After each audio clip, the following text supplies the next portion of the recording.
As of April 14, 2026, the disappearance of Nancy Guthrie remains one of the most unsettling and controversial abduction cases in the United States. What began as a targeted missing persons investigation has now spiraled into a complex web of forensic uncertainty, public speculation, and growing scrutiny of law enforcement leadership. In today's deep dive, we're breaking down everything from the plausible motives to the online theories and the mounting criticism surrounding Chris Nanos to understand why this case had so little progress. The case of Nancy Guthrie began in the early morning hours when she was taken from her home under circumstances that were immediately raised red flags for the investigators. There was no signs that she left voluntarily, and the early indicators suggested that whoever took her didn't have a clear plan in understanding the environment. But from the very beginning, law enforcement labeled this targeted incident, which significantly narrowed the scope of the possible explanations of what had occurred. Now, as we know, the investigators began piecing together the timeline. One of the most critical details that emerged was surveillance footage showing the masked individual tampering with the cameras prior to the abduction on the front porch. And this single piece of evidence changed the entire direction of the case, rightly so, suggesting premeditation rather than just a random act. It also implied that the suspect may have had prior knowledge of the home's layout and its security setup, with the lights being smashed, and they also didn't remember the camera on the guest house either. That was still up there where the investigators came back and took the camera down. Now, as the investigators began piecing together the timeline, one of the most critical details emerged from the surveillance footage showing him, like I said, tampering with the doorbell camera and getting the brush from the front area of the porch to try to either block out or to pull off the initial camera from its mount on the door. The strongest and the most strongest evidence and the most evidence supported theory remains that Nancy was specifically targeted by someone who either knew her personally or had been observing her routines. The level of planning involved, including the camera interference and the precise timing points to a deliberate set rather than an impulsive crime. This aligns with law enforcement's consistent messaging that the abduction was not random. A second possible motive that has been explored is the financial or coercion based intent, particularly given early reports of communications that may have resembled ransom attempts.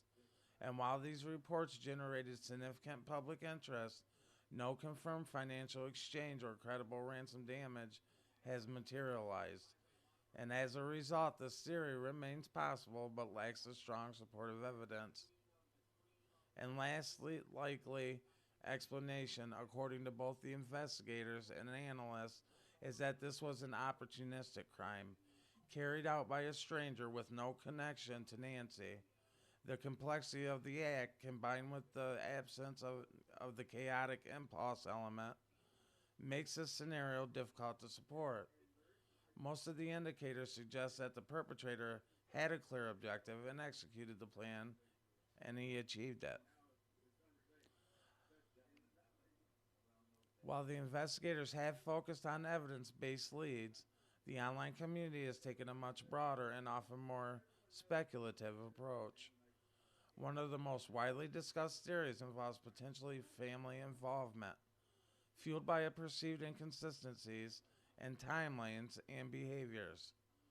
Social media users and independent commentators have dissected interviews, statements, and movements in an attempt to identify the irregularities. However, it is critical to note that law enforcement has publicly stated that the family members are not considered suspects at this time. And this distinction is important because it highlights the gap between verified investigative findings and public speculation, while questioning is natural in high profile cases and unsupported accusations can cause people real harm. Another online theory that has gained traction is the possibility of multiple perpetrators working together in a coordinated effort. The idea stems from a level of planning required in the belief that such an operation may have been too complex for a single individual. And while the authorities have not ruled out this, they have also not confirmed it, leaving in the realm of possibility rather than establishing it as a fact. This rise of online sleuthing has also introduced a darker side to the investigation, with at least one individual reportedly being falsely accused and subjected to harassment. This highlights a growing issue in modern true crime culture where the speculation can quickly escalate into a targeted accusation. Even law enforcement has warned about the dangers of spreading unverified claims. One of the biggest reasons this case has not seen a major breakthrough lies in the challenges surrounding forensic evidence, particularly the DNA reports that indicate that the DNA collected from the scene is mixed, meaning it contains genetic material from multiple individuals. And this is significantly does complicate the analysis and makes it more difficult to isolate a definitive suspect. Mixed DNA cases are noticeably difficult to prosecute because they introduce ambiguity into the ideally or into the what should ideally be clear. Direct evidence, even if the suspect's DNA is present, the defense can argue alternative explanations for how it got there, and this creates a higher burden for the investigators and prosecutors alike. Another major issue has been the handling of the crime scene itself, which has also under scrutiny. Reports suggested that the scenes may have been released earlier than ideal and later re-examined, raising the concerns about potential contamination of missed evidence. In high-stakes cases like this, even minor procedural missteps can have long-term consequences. In the first 24 to 48 hours in an abduction case, they are widely considered the most critical window for gathering evidence and identifying suspects. Any delays or insufficiencies during this period can significantly reduce the chances of a quick resolution. In the case of Nancy Guthrie, the questions remain about whether that critical window was fully utilized. Adding to the complexity is the overwhelming number of tips received by the investigators, many of which were not actionable. While the public's engagement can be helpful, it can also overwhelm the resources and divert the investigators' attention from more credible leads. Sorting through thousands of tips requires a lot of manpower, both of which are finite. And the role of the sheriff, Chris Nanos, has become a focal point of the controversy as the case has progressed.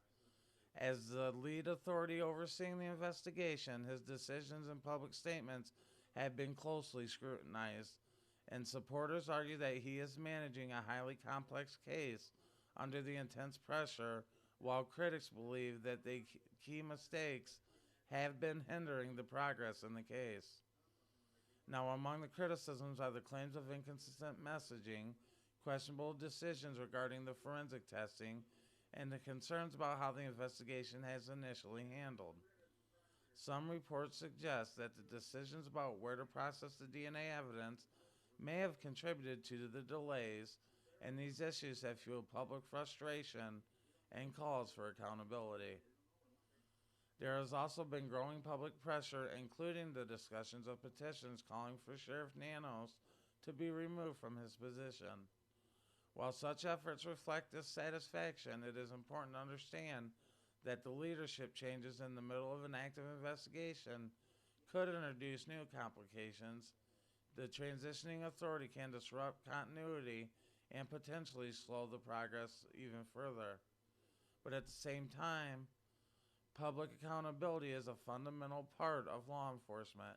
In a democratic society, when a case of this magnitude stalls, it's natural for the public to demand answers and transparency. And the challenge lies in belonging That demand with the need to protect the integrity of the investigation, I believe also has to be considered.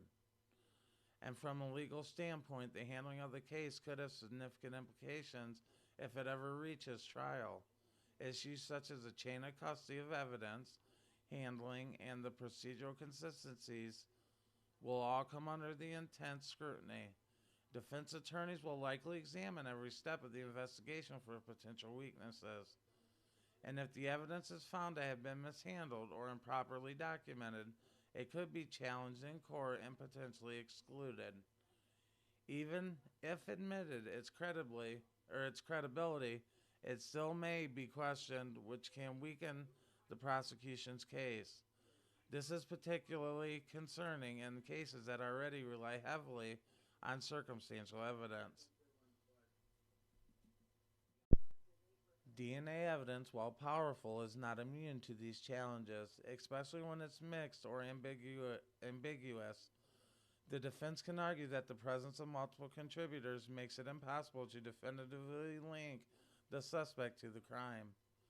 This also introduces a reasonable doubt, which is often enough to influence a jury's decision. But ultimately, admissibility and persuasiveness are two different things in a courtroom setting. The evidence may be allowed, but it is not convincing and may not carry the weight needed for a conviction. This distinction is critical in understanding the potential outcome of cases like this. Now, as the investigation continues, the central question remains unanswered. Who had the motive and means and opportunity to carry out such a calculated abduction? Despite months of the effort to getting the answers, it has yet to emerge in a way that meets the standard required for an arrest or a prosecution. Until it does, the case remains open, complex, and deeply frustrating for all who are involved. If you found this breakdown insightful, and make sure to like, share, and subscribe for more in-depth analysis on cases just like this. Please drop your thoughts in the comments below on what theory do you think holds the most weight based on the evidence we have so far. And as always, thanks for tuning in to another episode of the Unfiltered Political Lens Podcast. We'll see you in the next one. Peace.